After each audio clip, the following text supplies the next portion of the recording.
Someone just rode down my neighborhood on a golf cart.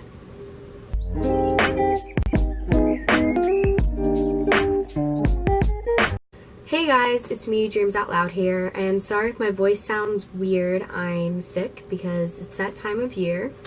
Also, I cut my hair again. Anyways, so today we're going to be talking about the murders of the Durham family. They're quite gruesome, and it's just all kind of bizarre, which, you know, I love bizarre cases. And so anyways, let's just hop right into this because I rambled a lot last video.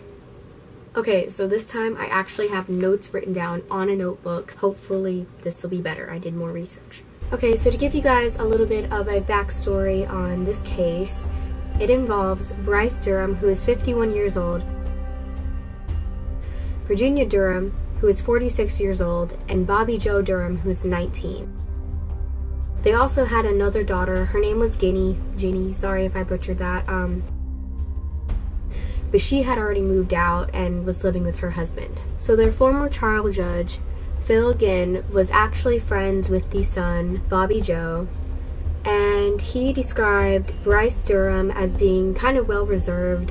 People who were working on the case said that they had probably been new to the town because not a lot of people knew their name, knew of them, any of that sort. Phil described Bryce as being quiet, good-hearted, and kind. So now let's move on to the night of the murder. It was February 3rd, 1972, so that was around 46 years ago, and it happened in the small town of Boone, North Carolina. That night, a snowstorm was happening.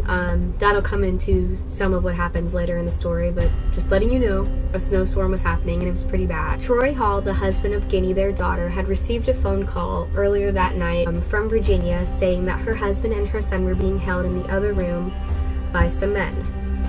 The call was quickly cut off, and investigators later found out that the wall phone had actually been pulled out of the wall. So Troy didn't really think anything of it. He thought that it was a prank call. And Ginny, of course, insisted that they go check it out because, you know, what if something really bad was happening?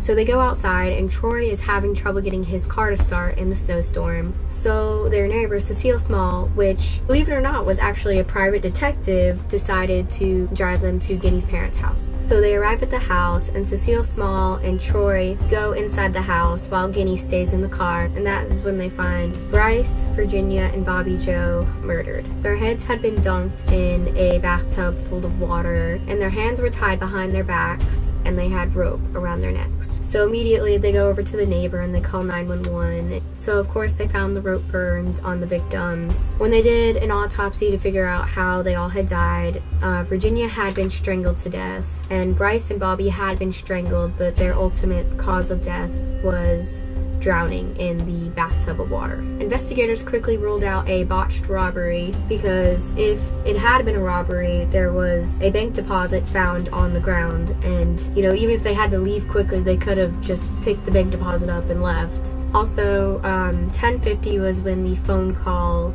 to 911 had been called, and the investigators said that Ginny and Troy sounded very shocked. Personally, I don't think they had anything to do with the murders. When they were found dead, the TV was still on, 3 full drinks were found, and some food was found. The investigators say that they probably had been caught off guard while they were watching a movie together, or TV or something. So apparently, some people said that they saw a green and white 4-wheel GMC leaving the house at 10:30.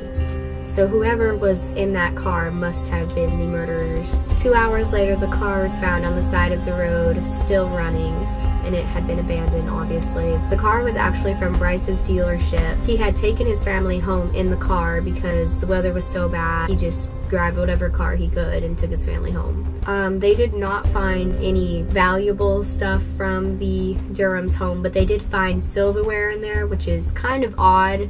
I don't know why you'd steal silverware, but alright, so I think I've covered pretty much everything that we know. Now it's time to move on to the theories. 4 males were actually charged with the murders that spring, but they were later let out.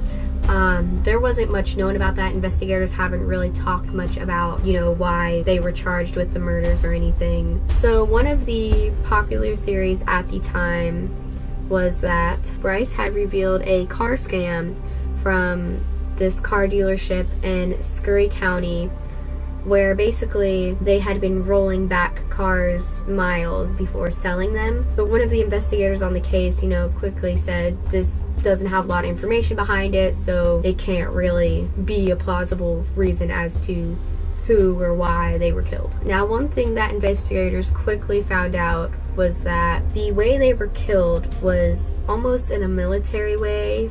There was no gun wounds, there were just no knife wounds. Their hands were tied behind their backs, they had rope on their necks. Just the way everything was done, it seemed very military professional, I guess. So soldiers had actually been in the area at the time. They were at the App State ski mountains, demonstrating some skiing. Allegedly, Bryce had been seen where the demonstration was going on during a Rotary meeting. Who knows, maybe some people in the military could have killed them, but I don't think anything Bryce did that day could have gotten him and his entire family killed by people in the military unless they were just looking for someone to kill. This kind of gruesome murder just kind of seems like there had to have been something big that Bryce or his son or maybe even his wife had done to cause this, like many events leading up to it. I just don't think someone could randomly just gruesomely murder someone unless they have some kind of mental illness or I don't know. But let me hear your theories down in the comments below. As always, I love to hear your conspiracies and theories and whatnot. If there's any cases you would like me to cover, please leave them down below, because it took me forever to try to find this case to show you guys, because a lot of the cases I want to do have already been done a million times, so I don't want to tell you guys something that you've already heard a million times. Anyways, thank you guys for watching, and I'll see you in my next video. Bye! That was very cringy.